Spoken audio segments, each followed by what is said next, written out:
I'm going to say something right now that's going to upset some people. A vajacial is not necessary after a wax.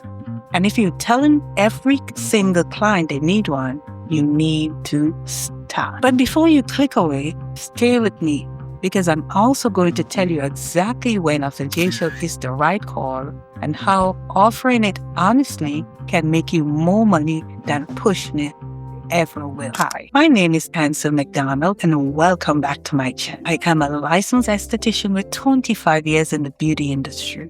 In 2015, I launched my very first business with $500 and I quickly scaled it to $250,000 in 18 months.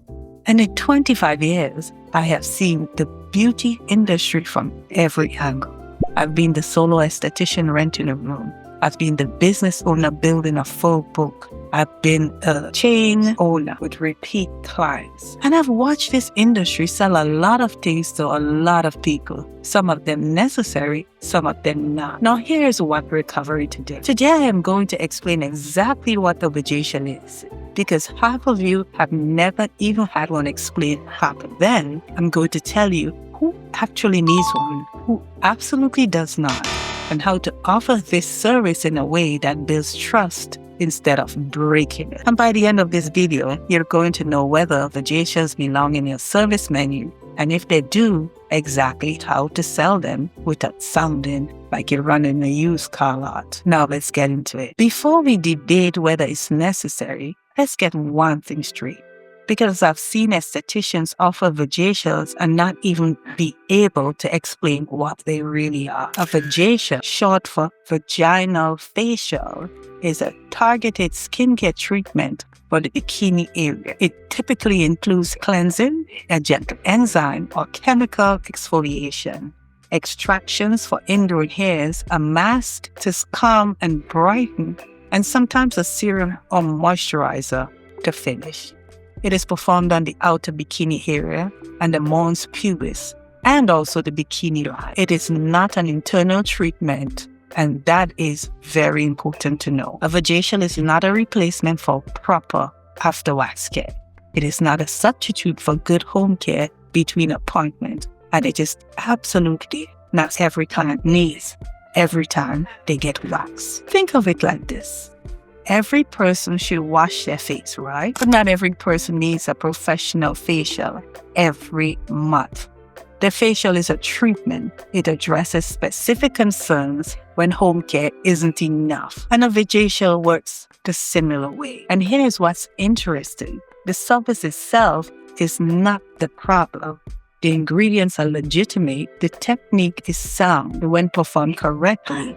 A vajacial can really help your client with ingrowns, fade hyperpigmentation, and smooth bumpy texture, things that home exfoliation alone sometimes can't fix. The problem isn't the vajacial, the problem is how it's being sold. So now, if it's not for everyone, who exactly is it for? Let me give you the exact client profile, and I want you to think about whether this describes your client or not. In 25 years, I've identified 3 types of clients who genuinely benefit from a vajacial. Client 1, the chronic ingrown client. This is the person who does everything right, exfoliates, wears loose clothing, avoids sweating after a wax, and still gets ingrown. The hair is coarse or curly and it naturally curls back into the skin. For this client, a vajacial with professional grade enzyme exfoliation and a manual extraction can break the cycle. Home care alone isn't penetrating deep enough. Client number 2, the hyperpigmentation client. This is the person with dark spots and an even skin tone in the bikini area. And this can be from years of shaving or even using nail, or just irritation. They're self-conscious about it, and they've tried brightening creams at home and seen minimal results. A vajacial with a professional strength brightening mask, something you can't buy over the counter, can make a whole visible difference after a series of treatments. And client number 3, the bumpy texture client. This is the person whose bikini area feels rough even when there's no visible hair. The skin texture is uneven from repeated waxing, shaving, and ingrown trauma. A vajacial with chemical exfoliation smooths the texture in a way that surface level home care cannot. Notice what all three of these clients have in common. They have a specific, identifiable skin concern. The vajacial is the solution to that concern, not a blanket add-on to every wax appointment. And here's the real talk. If your client has none of these issues, if their skin is smooth, even-toned, and ingrown-free, they do not need a vajacial, period. Recommending one anyway is not good aesthetics. It's good sales, and there is a difference. Now let's talk about the part of this conversation that makes people uncomfortable. Because I'm going to hold up a mirror in this industry, and some of you are not going to like what you see. Putting steam on freshly waxed skin to perform a vajacial is an absolute no, and no. It is okay to do a vajacial after a wax, but you have to eliminate the steam. And for education purpose, when you steam the skin, we put steam on a facial to open the pores. Right after a wax, everything is open. The follicles are open, the pores are open. So you absolutely do not need additional steam. What you're doing is actually burning that client. So if you're an esthetician steaming the skin after a fresh wax, please stop. Now, the vajacial is one of that service that it is a standalone service, and it's optional for clients with specific concerns. But as a natural next step after every Brazilian, no. Sometimes you hear, oh, you're already here, you might as well add the vajacial. Your skin really needs it. It's part of the complete treatment. That's last one. It's part of the complete treatment. That's the one that bothers me the most. Because it implies that without the vajacial, the wax is incomplete and that your client is leaving with half a service. And that's not true. SDs, we gotta do better. And selling it that way exploits trust. Here's what happens when you push a vajacial on a client who doesn't need one. One, they pay for a service they didn't require.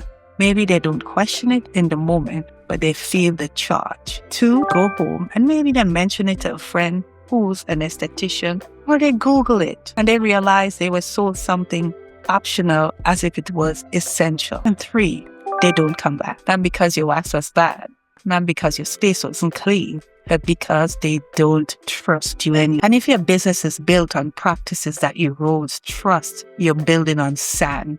It will not hold. And this is very important. I just really want you to reconsider offering a vajacial in your service. So if you do offer vajacials or you're thinking about adding them to your menu, how do you do it without becoming the estheticians clients don't trust? Let me give you the framework.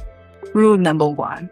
Educate before you recommend it. Before you ever mention the word vajacial to a client, you should be educating them about their skin, show them what's happening, use a mirror, use a magnifying lamp if you have one.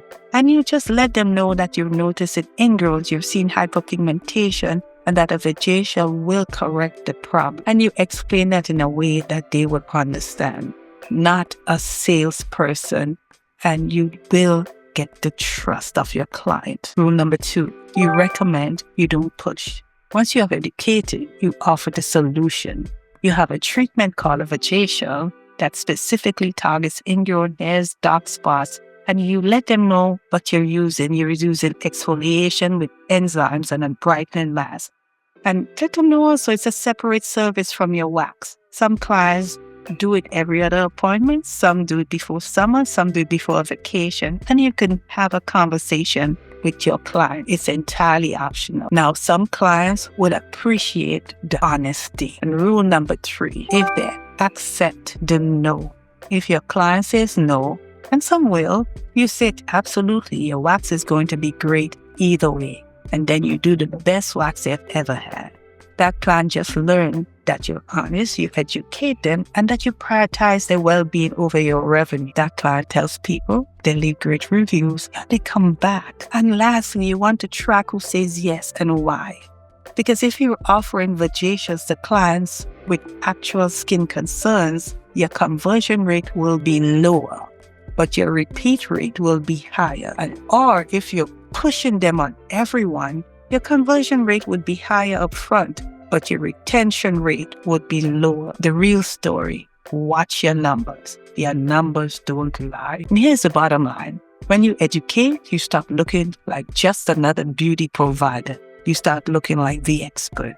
And experts always attract better clients. Clients who trust you, who rebook, and who pay for premium services because they understand the value, not because they feel pressured. So let's bring this all together. I've spent the last 12 minutes talking about one service, one add-on treatment, because it represents something much bigger.